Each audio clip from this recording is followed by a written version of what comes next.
Hi, I'm Jason Logston, welcoming you to the northern country of Djibouti. And today, while the wind is still a little bit lower, I'm going to do a comparison between the Soul 15 I have here and the Sonic 211. This is my launch site. Usually the wind's coming from the right, which is about the south-southeast. And as you can see, I have a little bit of a problem. I have quite a lot of large wind shadows that make it quite difficult until I get out to about where you see that structure at the end. Now, I do need to apologize for the condition of the beach. We just had a cyclone go through, so they are in the process of cleaning it up. But this is what I have for launching. My problem was that with the wind shadows and the fact that right now during this time, get maybe 10, 12, 13 knots. It just wasn't enough for my 11 here. So I decided to go ahead and try the new and greatest from Flysurfer, which is the Soul 15. So first off, here's a shot of them next to each other.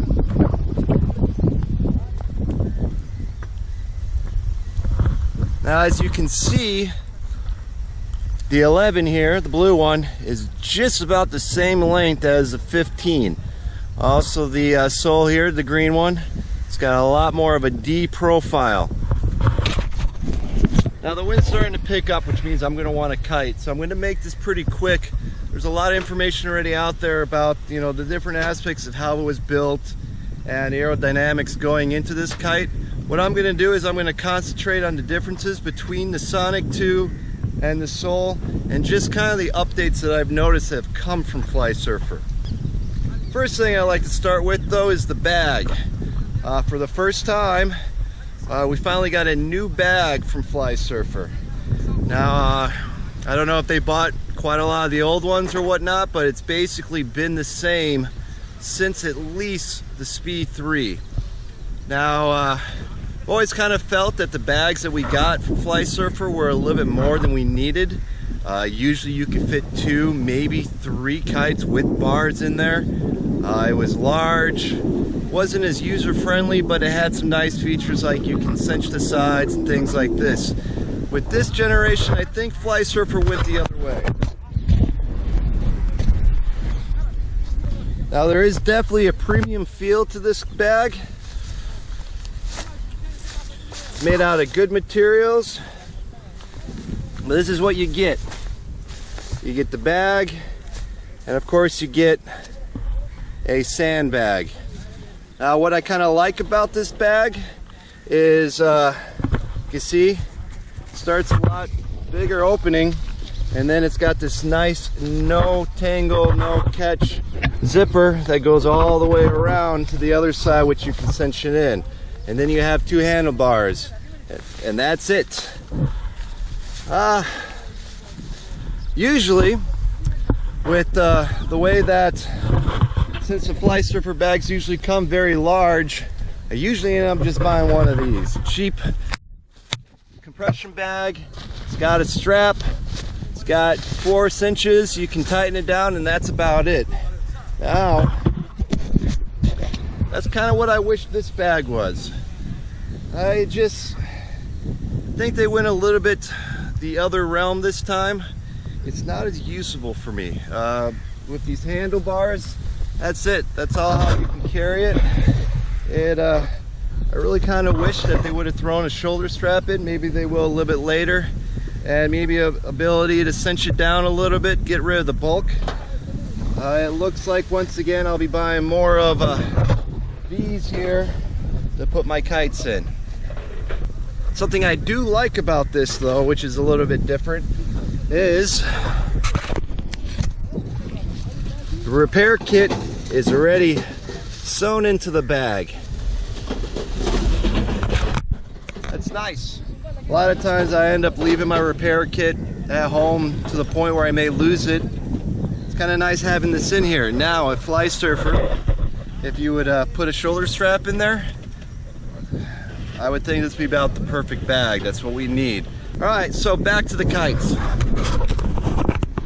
Again, you can see the differences. Like I said, 15 versus the 11.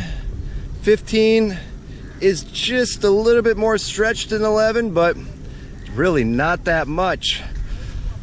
As you can see with the leading edge plastic wires just sitting here, no inflation or anything like that. These sit off the ground a lot nicer. The inlets are nice and open, pretty easy to inflate. Now this 11 here has been my workhorse. In the year 2017, I took this kite to 25 different countries. Included in that were about 17,000 kilometers on the back of my bike. Now I am really hard on my kites. I put them away wet and salty. Sometimes I don't even fold them up right. I just bunch them together and put them in that cinch pack. I cinch it up as tight as possible and I strap it onto my bike. As you can see, even with all the mileage I put on this kite and how hard I am with it, it's still in fantastic condition. I think that the Sonic 2 is a fantastic kite. So the Soul has had to be really, really, really good for it to win me over. All right, so let's talk a little bit about the differences. This kite reminds me a lot of the Speed 4 Lotus. I like the way that you can see through the kite to all the different straps. That's nice. The Lotus had a tendency where some of these straps have a tendency to break if you end up using them pretty hard, and the way you can tell is basically the way you see through it. These are definitely sewed a lot nicer. I don't see that happening, but if they do, well, Flysurfer has the 12-month warranty on this, and there's never any problems. If you have an issue with your kite, they've always been more than happy to help you. Another couple differences here is the return of the two buttholes. Back to like Speed 3, they got two, and there's a reason. This is a nicely airtight kite. You can tell the fabric difference between the Soul and the Sonic 2.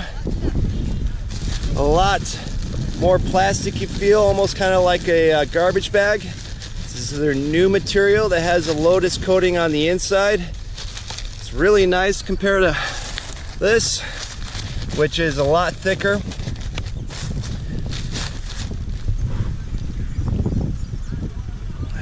A couple other design changes that I've noticed is that they're back to having most of the bridle lines coated to which side of the kite they're on.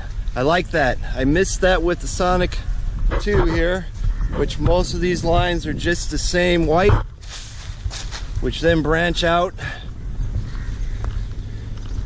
to the second levels, which then become color coded.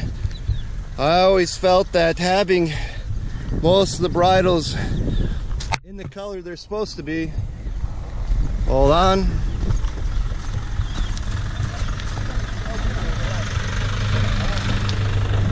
Like I said, having my personal opinion, having more of the bridle lines the color of the side helps on those tangles, helps you get out on the water a little bit faster, and that's what I'm all about. Another thing I noticed with this kite is if you look at the Z-line here, actually the placement of the Z-lines actually change as you go out to the wingtips. As they come out to the wingtips, they go from being in a couple inches to being right on the edges. You can definitely see this in the air when you use the bar. When you pull in, the wingtips curl a little bit more, and I think that's why this is quite a fast kite. Also, another feature which they started doing is putting these black lines. Now, they've been mentioned before. This is going to help you kind of just check each individual line a little bit faster so you don't have to measure them out, which I've had to do. Now, what I don't understand is that it's only on a couple levels. It's on this side, but as you go into the kite, they're really not there.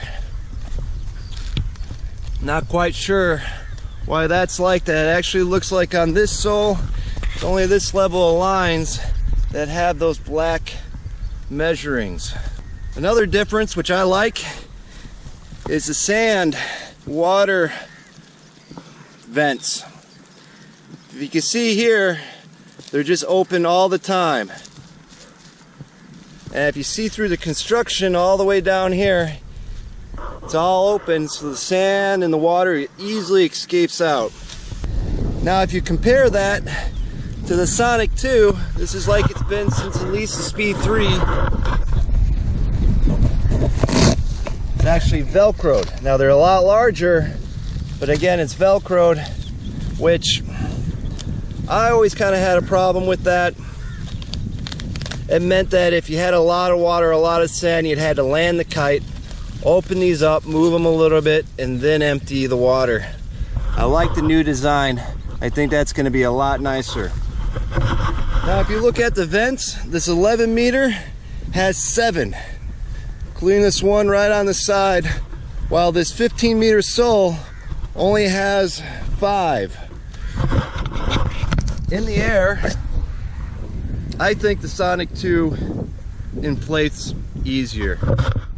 It inflates quickly. Now I understand there is a difference between the 11 and the 15, and if I can compare the same size, it might be different, but to me it seems like the Sonic inflates a little bit faster, a little bit more controlled. I always start my kite without any pre-inflation because I'm the type that I like to get out on the water as quick as possible. I always start it trimmed full power out, and usually if I just keep that bar in while I launch it, it inflates quick, easy, I'm out on the water. Now the first time I inflated the Soul here, it took a little bit longer to get these wing tips inflated. You can tell though, there's quite a lot of space between that last vent all the way here. So it took a little bit longer and it was a little bit more difficult, but I've only had one flight on this. So I know it's a different beast. I'm not worried about it. It's still very manageable. And now a couple other refinements that I've noticed. The Sonic 2 has definitely a longer bridle. Still, to me, it's not very complicated to a newbie.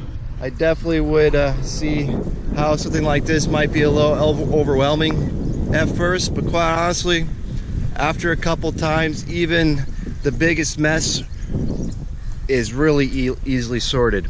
It seems to me that these rings are a little bit smaller. The steering lines here are a little bit thinner. It just overall, the whole kite feels a little bit more redefined, a little bit more premium, a little bit less drag, just the next generation in kites. Now I've only flown the Soul about an hour, hour and a half, and I know it takes about 5 hours or so for these kites to fully break in, you know, to really fly at the premium. Again, with this site, with the way what the wind shadows are, I usually will have to take my Sonic 2, jump up here, run out to about the 3/4 of the way out there, jump over the railing, jump into the water, and then launch from there. Now with this Soul, in my fly split medium, which is the original fly split, which I think is a 134 length, I was able to basically wade out and just go. That's a big difference to me.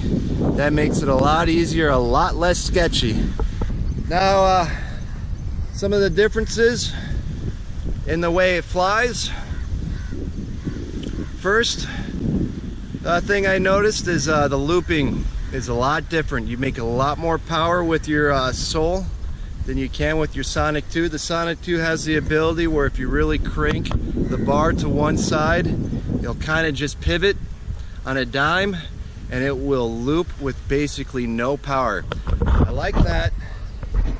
It's nice to make easy changes and things like that. It's fun, but it takes a little bit more skill to be able to get the power out that you want, let's say during a light wind start where you really do need to loop the kite to get going. The Soul here, it has a powerful loop. You really do need to watch it. I like to do a lot of down loop transitions. I'll down loop quite a lot on my jumps. I just like looping the kite. And this caught me off guard a little bit. It has a powerful, powerful loop which I actually really like. Now with this kite, I got the 50 centimeter bar because I plan on having the 8, and I recommend the 60, the larger bar, with this 15. I found myself quite a lot reaching up, grabbing the line to get it turned a little bit quicker.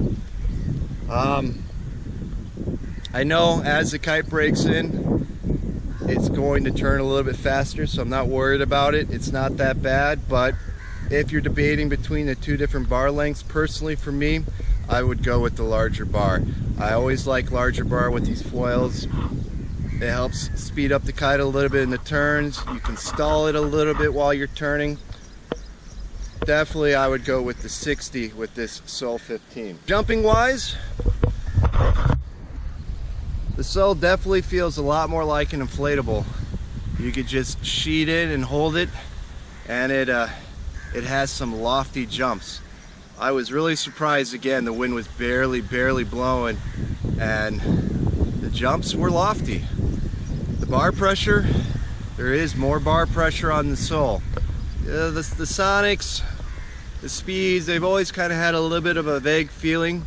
You do get used to it, but it takes some time. You can tell when you got a new guy on a foil because he's usually looking up the kite. I've kind of gone beyond that. I like the lighter bar pressure, but the Soul is very manageable, but it definitely made me want to put this on my new bar, which is a stopper. A lot of times with the Sonic 2, you sheet in and out, you speed it up, you really, and then you just let it go. It picks up that apparent wind and it goes. With this Soul, I found myself basically holding that bar all the way in just about all the time, signing it back and forth to be able to get it to work.